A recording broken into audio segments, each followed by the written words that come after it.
Nu, ko jūs pastāstīsiet tagad? Staigājot pa kaimiņu labību.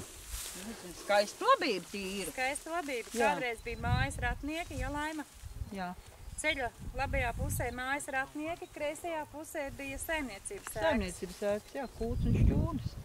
Kūts un šķūnis. Diemžēl šodien tie, kas tie ir rudzi? Kvieši. Rudzi ar Simtā. Kvieši. ar akotiem. Es pat zināju, ka tās nav auzas. Nē, es jau neteicu, ka auzas. Nu, kurienes jūs esat? Kvieši.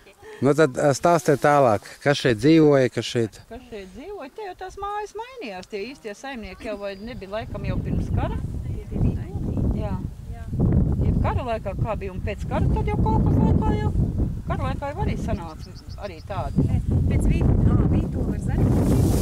Zariņi bija tāda iemāca un aizgāja. Jā, un pēc tam, kad Vītola... Un arī vietējie te ferma bija iekšā kaut kas laikā, jā? Govis laikā, jā? Nu tad bija tie lopkopļi, Tāda sietnieki bija, Tekla vai ne, tad Paulīna otra māsa bija, kad dzīvoja un koptos. Paulīna valdiem kafejās kvalitātes? Tekla? Nē, Paulīna.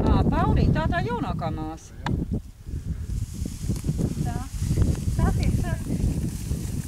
Ko stāst? Pagaid, man jānofotografē. Vispār kaut kā tā mājas